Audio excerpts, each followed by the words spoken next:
दोस्तों आज हम बताने जा रहे हैं पार्ट 7 के बारे में। अयोगभाव क्या होता है, कितने प्रकार के होते हैं, इसका क्या मतलब है, इसका क्या अर्थ है, और बताएंगे कि विसर्ग, ये सभी तीनों प्रकार के बताते हुए वर्णों का उच्चारण स्थान क्या होता है वो इसके बारे में भी बताएंगे। तो अब चलिए पार्ट 7 में हम बता रहे हैं अयोगभाव। तो दोस्तों हमारे चैनल में जुड़ने के लिए बहुत बहुत धन्यवाद। और दोस्तों हमारे चैनल को सब्सक्राइब कर लें ताकि आने वाली वीडियो आपको मिलती रहेगी। अब चलो अयोगभाव। अयोगभाव ऐसी दुनिया है जिसमें अंगहा ये दोनों स्वर, ये दोनों दुनिया आ जाती हैं। यह न तो स्वर में गिनी जाती है अंगहा, न तो यानी छोटी अंग और बड़ी अंग, न तो स्वर में गिनी जाती है और ना ही व्यंजन में। इसलिए इन्हें अयोगभाव कहलाते हैं। अयोगभाव का अर्थ होता आ माने नहीं, योग माने जोड़, वहा माने वर्ण, अर्थात इसका किसी में भी वर्ण नहीं किया जाता है, ना ही स्वर में जोड़ा जाता है और ना ही व्यंजन में। इसलिए इसे अयोगभाव कहते हैं। ये हैं छोटी अंग बड़ी अंग यानी अंगहा। अच्छा, अयोगभाव भी 3 प्रकार के होते हैं, 3 प्रकार के क्षेत्रों में रखे गए हैं। नंबर 1 अनुस्वार। अनुस्वार किसे कहते हैं? पहला, अनुस्वार ध्वनि का उच्चारण केवल नाक से किया जाता है, अनुस्वार कहते हैं। इसका निर्धारित चिन्ह है अंग, जैसे गंगा, पंखा, कंघा, चंचल, गुंजन आदि। वर्णों के सभी पंचम वर्ण डा, वा, ड़ा, ना, मा। एक बार फिर, वर्णों के सभी पंचम वर्ण अर्थात डा, वा, ड़ा, ना, मा का भी प्रयोग अनुस्वार के रूप में होता है। अगला चलते हैं अनुनासिक क्या है। अनुनासिक ध्वनियों का उच्चारण नाक और मुख दोनों से किया जाता है। इसका निर्धारित चिन्ह, जिसे हम लोग चांद वाला चंद्रमा बिंदी बोलते हैं, उसके रूप में किया जाता है। इसे चंद्रबिंदी भी कहते हैं, जैसे चांद, आँख, पूँछ, पाँच आदि। अब हमने देखा अनुस्वार में ध्वनि का उच्चारण केवल नाक से किया जाता है, जबकि अनुनासिक में उच्चारण का नाक और मुख दोनों से किया जाता है। यही अंतर होता है। अनुस्वार में केवल नाक से बोला जाता है, नाक के धुन से, जैसे गंगा, गुंजन, चंचल ये कहलाते हैं, जबकि अनुनासिक में नाक और मुख से दोनों से किया जाता है उच्चारण इनका, जैसे चांद, आँख, पाँव आदि। अब अगला है अंतिम और तीसरा विसर्ग। उच्चारण के समय इसकी ध्वनि हा के रूप में निकलती है। विसर्ग जब बोला जाता है तो इसका उच्चारण करते समय इसकी आवाज़ हा के रूप में निकलती है। इसका निर्धारित चिन्ह विसर्ग यानी अंग्रेजी में कहते हैं कॉलन है, जैसे दुख, प्रातः, पूर्णतः, अतः आदि। इस प्रकार से हमने जाना अयोगभाव ऐसी ध्वनियाँ हैं जो न तो स्वर मानी जाती है, ना ही व्यंजन में मानी जाती है, इसलिए इसे अयोगभाव कहते हैं। ये 3 संदर्भ में रखा गया। अनुस्वार जो केवल नाक के स्वर बोला जाता है, जैसे गंगा, पंखा, और अनुनासिक ध्वनियों का उच्चारण नाक और मुख दोनों से किया जाता है, जैसे पाँव, चांद, आँख, पाँच। ठीक है। और अंतिम तीसरा विसर्ग, इसका उच्चारण, इसकी ध्वनि हा के रूप में निकलती है। इसका निर्धारित चिन्ह कॉलन है, जिसे अंग्रेजी में कहते हैं हलंत कॉलन के रूप में, जैसे दुख, प्रातः, पूर्णतः, अतः। अब आगे हम बताते हैं आपको वर्णों का उच्चारण स्थान। वर्णों का मुख के जिस भाग से बोला जाता है, वर्णों को जिस मुख के भाग से बोला जाता है वह वर्ण का उच्चारण स्थान कहलाता है।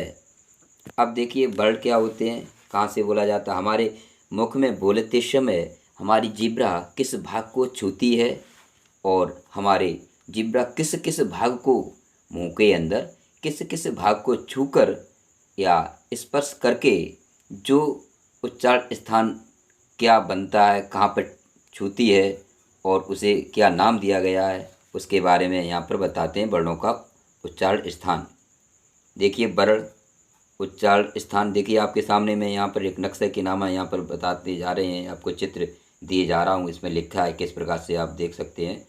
वर्ण आ, का, खा, गा, घा, या, हा। इसे विसर्ग, इसका उच्चारण स्थान कंठ है। जैसे का, कंठ का भी सहारा लिया जाता है, कंठ के सहारे से ही बोला जाता है। घा, मुंह खुलते हैं, जोर पड़ता है गले के अंदर, देखो जीभा का लग रहा है गला। हा, प्रभाव पड़ रहा है गले पर, इसलिए इसे उच्चारण स्थान कंठ दिया जाता है। इसका नाम है कंठ, अर्थात कंठ के द्वारा बोला जाता है, इसलिए कंठ नाम इसका दिया गया है।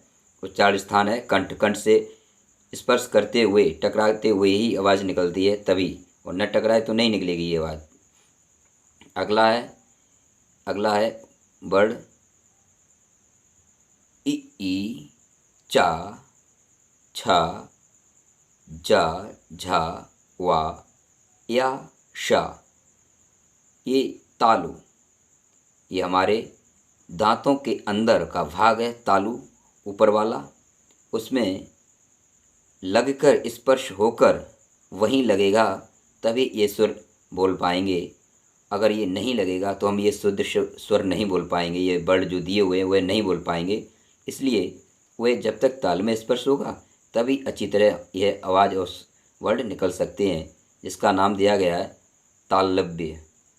अगला है मूर्धा, देखिए किसे कहते हैं। मूर्धा स्थान पे ऋष, अंदर की ओर जीभ, हमारी जिब्रा है, मुंह के अंदर की ओर झुकी सी, अंदर को लुटती उठी हुई और मुड़ी हुई भाग होता है जिब्रा का अंदर की ओर, उसे कहते हैं मूर्धा। देखिए किस प्रकार से होता है। ऋषि, टा, देखिए हमारा मुंह के अंदर जीभ उठती हुई और अंदर के साथ मुड़ी हुई है गोल की तरह और हमारी टकराती है। देखो ऋ, ऋषि वाला ऋ, टा, ठा, ढा, ड़ा, अड़ा, रा, श। शब्द की सभी जीभ ऊपर की उठी हुई है, मुड़ी हुई है और तब कहीं जाकर ये वर्ण निकलते हैं। इसका नाम दिया गया मूर्धन्य, क्योंकि मुंह के अंदर मुड़कर ये निकलते हैं। अगला है दंत, देखिए दंत में क्या क्या वर्ण आते हैं। ता, था, दा, धा, ना, ला, श, स। ये दंत उच्चारण स्थान में दांतों के अंदर जो अंदर का स्थान है, ये जिसे मसूड़े जिसे हम बहुत से कहते हैं, इसमें ये टकरा कर बोले जाते हैं उच्चारण। अगर ये न टकराए स्पष्ट सही रूप से तो ये उच्चारण नहीं निकल सकते हैं, इसलिए इनका स्थान दंत कहा गया है। दांतों के अंत में टकराते हैं। दंत का मतलब होता है दंत, द माने दांत और त माने अंत, यानी दांतों के अंत, अर्थात दांतों के मसूड़े जिसे कहते हैं वहाँ टकराकर ये सुर निकलते हैं। ता, था, धा, ना, ला, श। ये वर्ण हुए। अगला है ओष्ठ। ओष्ठ कहते हैं ओठों के द्वारा। ओठों के द्वारा कितने प्रकार के शब्द बोले जाते हैं, देखो उ, ऊ, पा, फा, वा, भा, मा।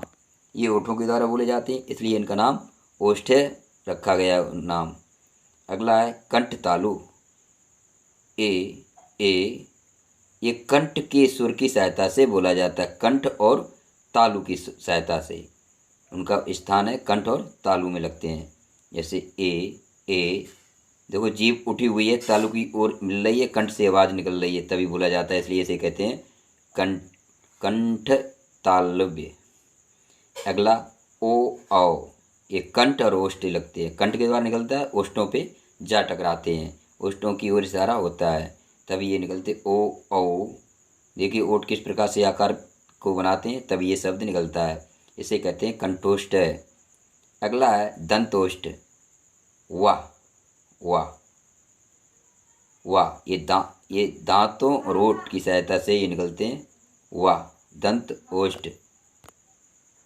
कंठ दंत ओष्ठ, इसे कहते हैं दंतोष्ठ। अगला है नासिका के सुर बोले जाने वाला, डा वा अड़ा ना मा। ये नासिका का स्थान है, नाक के द्वारा स्पष्ट करते हुए बोला जाएगा, इसे कहते हैं नासक्य। अब तक हमारे इस चैनल को पूरे देखने के लिए दोस्तों बहुत बहुत धन्यवाद, और हमारे आने वाली वीडियो आपको उपस्थित होते रहेंगे। हमारे चैनल को अब तक सब्सक्राइब नहीं किया तो सब्सक्राइब करें और बेल आइकन घंटी को भी दबाएं, ताकि आने वाली नई वीडियो आपको मिलती रहेगी। बहुत बहुत धन्यवाद मित्रों, बहुत बहुत साधुवाद।